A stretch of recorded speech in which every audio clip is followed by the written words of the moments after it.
Well, hello there, everyone. I recently had a conversation with a student who asked me, how do you even start writing on any of the great thinkers? Wouldn't I just repeat what they were saying? And the simple answer is yes. So maybe if you find yourself in a situation where you're also wanting to write on just Plato, Aristotle, Kant, more difficult, Hegel, Heidegger, etc., then and you've never done it perhaps even, the easiest approach is really to repeat, to take a more or less simple question, and every single seemingly simple question in philosophy will turn out to be excruciatingly painful and difficult. That is something you will have to learn. And that's something you'll have to live with if you're serious about writing. So let's say one simple question is, what is Plato's view of the soul in the Phaedo?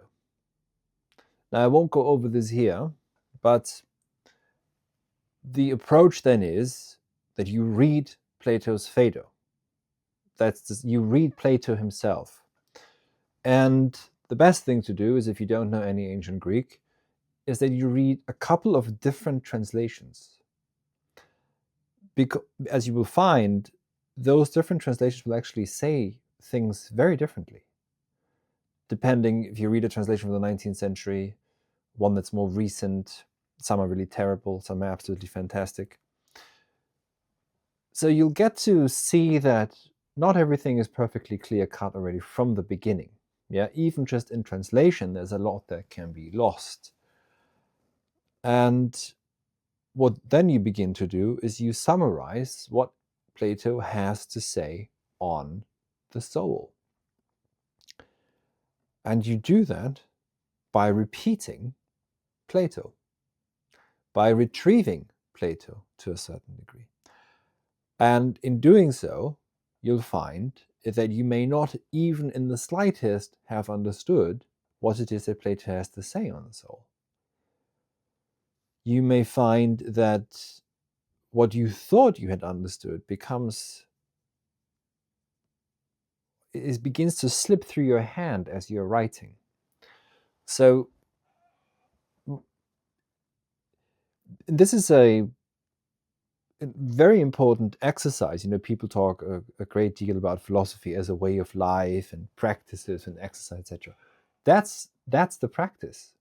That is the practice, learning how to write, and not to have an argument that you can publish, and not to have, say, a paper that you can present at a conference or anything like that. No, in order that you participate in thinking itself, and not just quick thoughts and weird associations you draw in your own head. Because what the soul is in Plato is up not to you, but is up to what Plato is wrestling with. So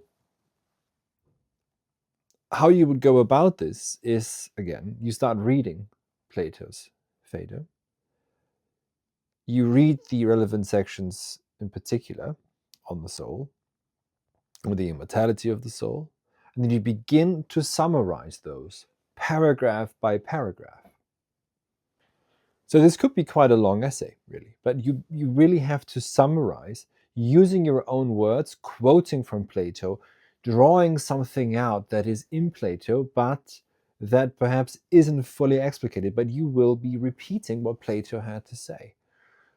And in doing so, you are engaging in genuine commentary. The word commentary, if it means anything, means commentare. To think along with, to think with. Mentare means to think. Con means with. That's what comment means. Now, the approach of modern day academia is a completely different one, and it's a misguided one. It's a one that leads you astray. If you want to get published as an academic and you want to make a career, papers are the currency of your CV. That's what you put on your CV, is how many high impact journals you have published in. So the approach there is, if there's currently a trend that there is an interest in the soul in Plato, then by all means go ahead. If that's your field, because you're only allowed to write in your own field, obviously. Go ahead and write on Plato on the soul, but don't read Plato.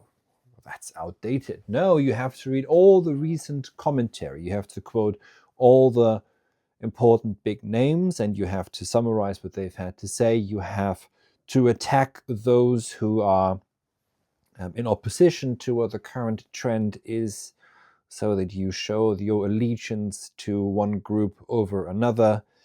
And what you then do is you basically just summarize current non-commentary and show where the argument is weak, etc.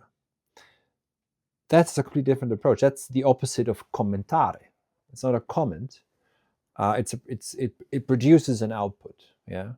But what you're doing when you're writing for yourself, this is something else that perhaps is lost on many people. You don't have to publish that. You write for the sake of writing. You write for the sake of the engagement with the text, because the texts that we base our culture on, our civilization on, ground us. And when you do so, when you read Plato, Aristotle, the pre-Socratics, etc., and you start writing on them, you are engaging with the profound memory that sustains us. So there's nothing, fancy necessary when it comes to so-called philosophical practices. It is that simple, but that simple exercise or practice is extremely difficult and demanding, and it should be. And it will sharpen your mind. You will see that once you learn how to write in a coherent manner, then you will begin to speak differently. You will be able to sit down and actually have a coherent thought. And you will find that perhaps thus far you haven't had a single coherent thought in your life yet.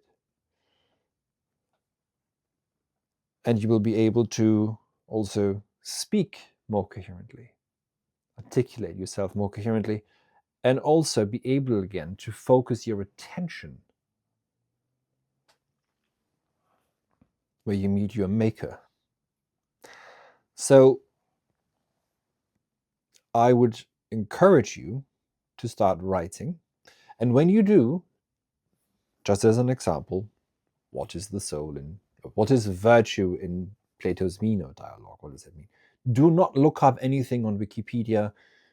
Absolutely do not look up anything on the hallucinating LLMs, the large language models that are being sold as AI, which are nefarious propaganda tools to destroy thinking and nothing else. What you should not look up, don't look up anything. Trust yourself, trust your reading of the text, but don't make any random connections to something else. Stay with the text. Look at one paragraph, summarize the paragraph in your own words. Move on to the next paragraph, summarize that paragraph in your own words. And then perhaps you begin to see, after you've written it and you're reading the dialogue again, you go over the dialogue again, you begin to see something else. And that's when genuine thinking begins to start. Because you begin to see something you hadn't seen before. And that's a very specific way of seeing. You're taking melita tan pan, to quote Pindar. You're beginning to take into consideration, you're beginning to see too, as the English vernacular says, that which is. You will begin to see the world differently. That's what philosophy proper does. A proper philosophical commentary means you walk away, once you've written it, you walk away from it utterly transformed and changed. So all the best to you and your writing project. Do not be worried about repeating. You should repeat. It's in repetition that we learn. And it is never just mere repetition. There's always something else at stake that shows itself also.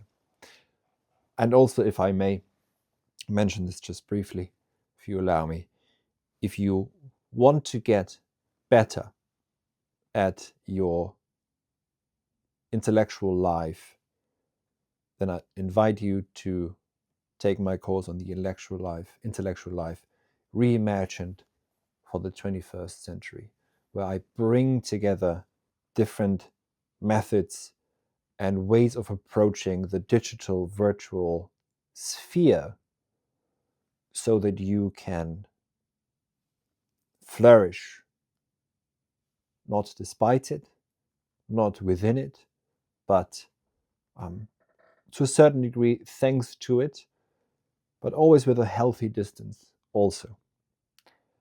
So that in fact, in the end, you may begin to form coherent thoughts rather than be confused by the, I would say, attention machines that intentionally want to confuse people. So the link to that course is in the description of this video. Thank you very much indeed.